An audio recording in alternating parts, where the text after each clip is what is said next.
Assalamualaikum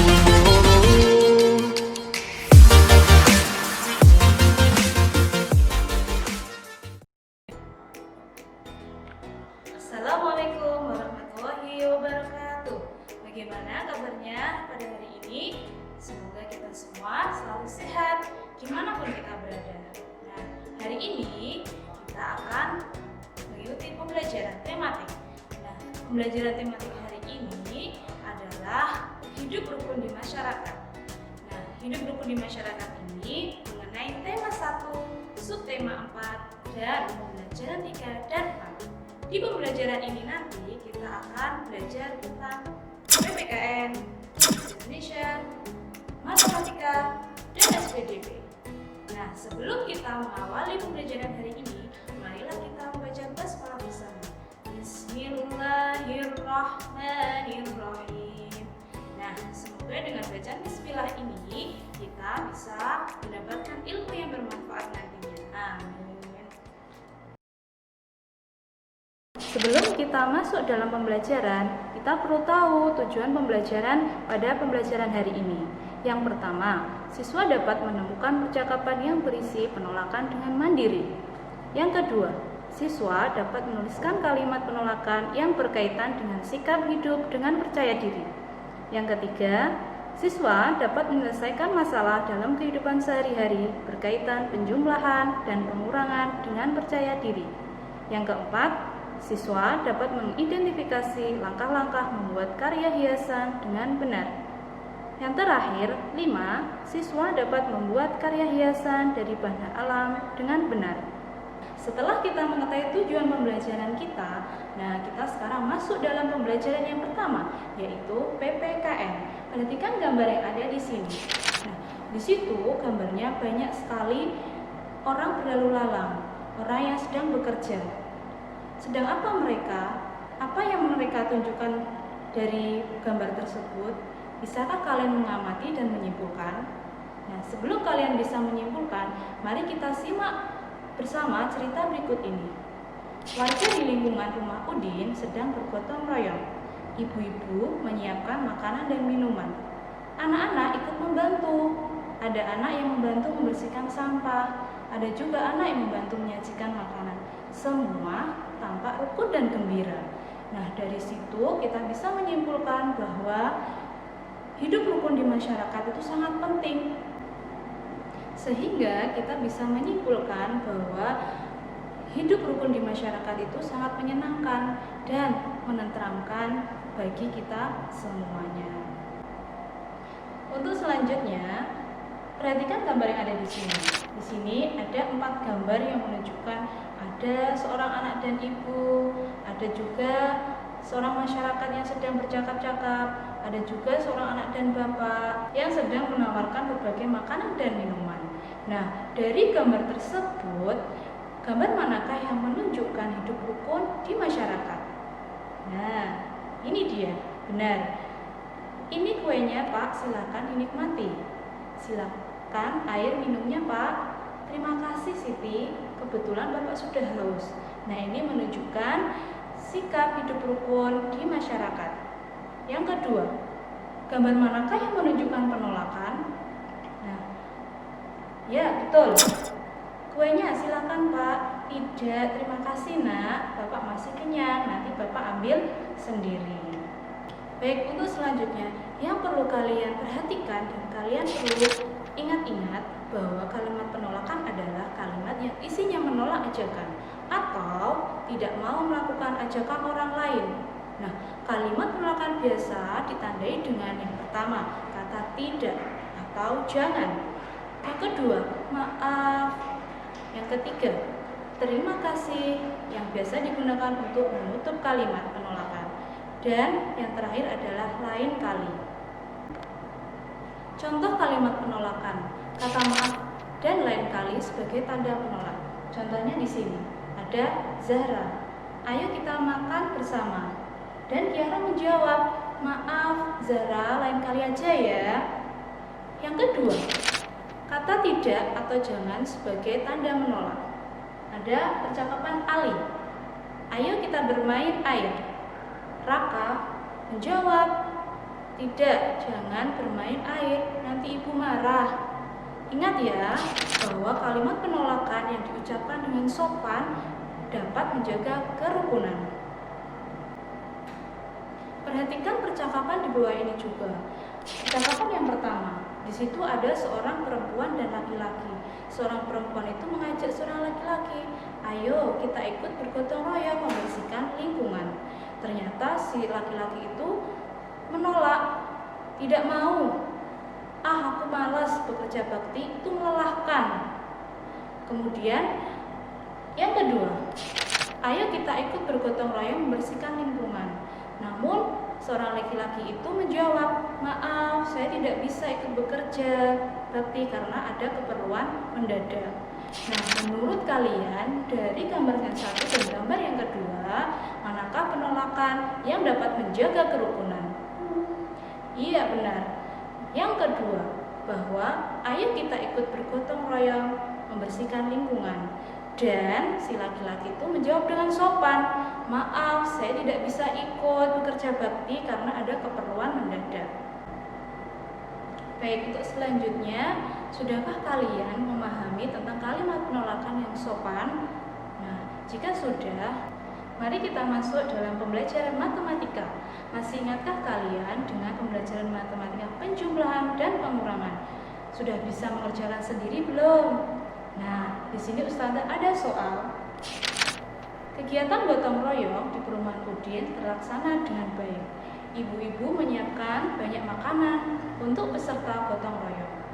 Ada 95 kue bolu dan 120 kue lemper. Kue itu disajikan dan dimakan 158 buah. Berapa sisa kue sekarang? Nah, sebelum kita mengerjakan, marilah kita harus tahu. Nah, diketahuinya ada 95 kue bolu, ada 120 kue lemper, kemudian dimakan 158 buah. Bagaimana caranya itu? Sebelumnya kita juga harus tahu yang ditanyakan itu apa. Yang ditanyakan adalah berapa sisa kue sekarang. Nah, jika ditulis dalam kalimat matematika maka akan menjadi 95 ditambah 120 dikurangi 158. Penjumlahan itu menunjukkan jumlah keseluruhan kue tersebut dan pengurangan itu menunjukkan kue tersebut dimakan. Jika ditulis dalam kalimat matematika maka yang terjadi adalah 95 ditambah 120 dikurangi 158. Dijawab. Nah, gunakanlah susun pendek. 95 ditambah 120. Manakah yang harus dijumlahkan terlebih dahulu? Diawali dengan satuan. Mana yang menunjukkan satuan? 5 ditambah 0 sama dengan 5. Setelah itu 9 ditambah 2 sama dengan 11. Nah, bagaimana cara menulis 11-nya? Nilai satuannya ditaruh di bawah dan 1 puluhannya itu disimpan. Sehingga 1 ditambah 1 sama dengan 2. Dari 95 ditambah 120 menghasilkan nilai 215. Ingat ya, untuk penjumlahan menyimpan, maka jika ada dua angka yang ditulis, hanya satu angka satuannya ya. Untuk angka depan disimpan. Sudahkah selesai dari sini dalam penjumlahannya? Tidak, masih ada lagi yang perlu kalian jumlahkan. Yang perlu kalian kurangi. Perhatikan di sini. Nilai 215 dari penjumlahan yang tadi kalian kurangkan dengan 158. Nah, kita kurangi dimulai dari satuan. 5 dikurangi 8 apakah bisa? Tidak. Nah, terus bagaimana caranya? Pinjamlah dengan teman sampingnya, yaitu satu angka menjadi 15. 15 dikurangi 8 adalah 7. 1 karena tadi sudah dipinjamkan dengan temannya sehingga berubah nilai menjadi 0. 0 apakah bisa dikurangi dengan 5? Tidak, sehingga 0 bisa meminjam temannya. 0 menjadi 10 dikurangi 5 sama dengan 5. Setelah itu nilai 2. 2 karena sudah dipinjamkan, berubah menjadi nilai 1. 1 dikurangi 1 sama dengan 0. Sehingga menghasilkan nilai 57. Perlu diingat, untuk pengurangan dengan cara meminjam, maka kita bisa meminjam angka depannya. Dari penjumlah dan pengurangan itu, sehingga menghasilkan nilai 57. Jadi, jumlah kue yang masih adalah 57. Sudah jelaskah kalian? Nah, jika belum jelas, Ustaz akan beri contoh lagi, yaitu jumlah minuman mula-mula 336 gelas. Berapakah sisanya jika sudah diminum 59 dan 92 gelas? Jika ditanyakan sisa, berarti menunjukkan pengurangan.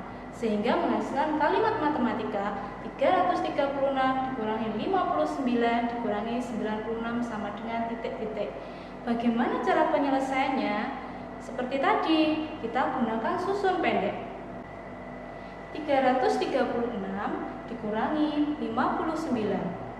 Nah, ingat ya, jika mengurangi tetap dimulai dari angka satuan. 6 dikurangi 9, apakah bisa? Tidak, sehingga angka 6 bisa meminjam temannya.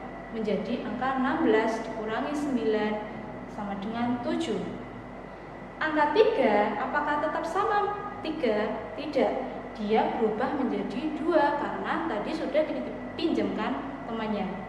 2 menjadi angka 12 karena tidak bisa dikurangi dengan 5. Pinjamlah depannya. Ya, 12 dikurangi 5 sama dengan 7. Sehingga nilai 3 berubah nilai menjadi 2 karena sudah dipinjamkan temannya. Turun karena tidak ada yang dikurangkan. Sehingga mendapatkan nilai 277. Sudahkah selesai dari sini? Masih belum. Nah, hasilnya tadi 277 bisa dikurangkan kembali dengan 92. 7 dikurangi 2 bisakah dikurangi? Bisa. 7 dikurangi 2 sama dengan 5. Namun 7 dikurangi 9 apakah bisa dikurangi? Tidak, harus meminjam teman depannya. Sehingga nilai 7 bisa berubah menjadi 17 dikurangi 9 sama dengan 8. Nah, nilai 2 apakah masih sama nilainya 2? Tidak, karena sudah dipinjam sehingga berubah nilainya menjadi 1. Nah, karena 1 tidak ada temannya untuk dikurangkan sehingga boleh turun. Nilai keseluruhannya mendapatkan nilai 185. Jadi, sisa minuman ada 185 gelas. Sudah pahamkah kalian dari sini? Bagus. Dipelajari di rumah ya. Buatlah latihan-latihan sendiri di rumah sehingga kalian akan terbiasa untuk mengurangi dan menjumlahkan dengan cara susun pendek.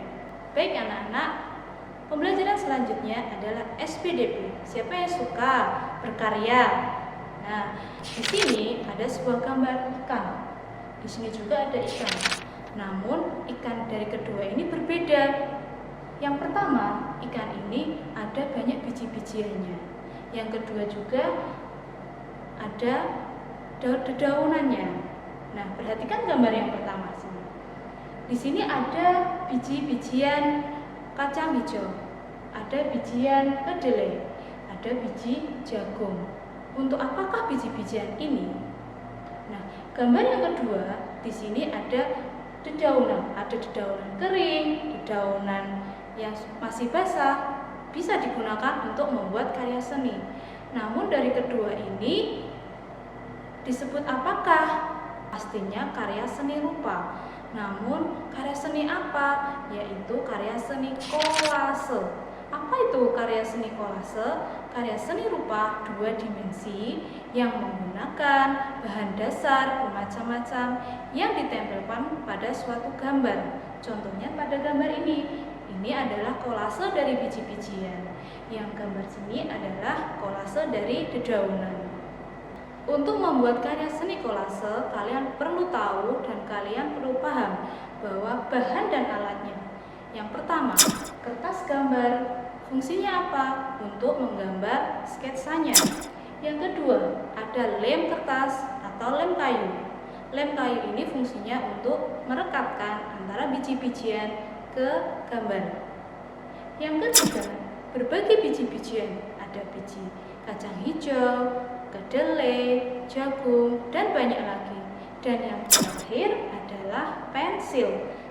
Pensil fungsinya untuk menggambar sebuah gambar yang ingin kalian gambarkan. Sebelum kita membuat, kita perlu tahu langkah-langkah membuat karya seni kolase. Nah, yang pertama adalah buatlah sketsa gambar yang akan dihias. Yang kedua, oleskan lem sedikit demi sedikit pada gambar yang akan ditempeli kertas. Yang ketiga, tempelkan biji-bijian pada gambar yang telah dibuat dan diolesi lem. Yang keempat, aturlah agar hasil tempelan rapi dan indah seperti contoh gambar bunga di bawah ini. Akhirnya pembelajaran kita sudah selesai. Nah, mulai dari pembelajaran PPKN, Bahasa Indonesia, Matematika, dan SPDP. Manakah kalian yang belum pahami? Nah, nanti dipelajari di rumah ya. Nah, setelah kalian pelajari itu, Ustazah punya tugas untuk kalian. Nah, setelah kita tahu bagaimana langkah-langkah membuat karya seni, bagaimana apa saja bahan dan alatnya, sehingga tugasnya adalah membuat karya kolase dengan gambar sesuai imajinasimu. Nah, gunakan biji-bijian yang ada di dekat rumahmu ya. Terima kasih. Wassalamualaikum warahmatullahi wabarakatuh.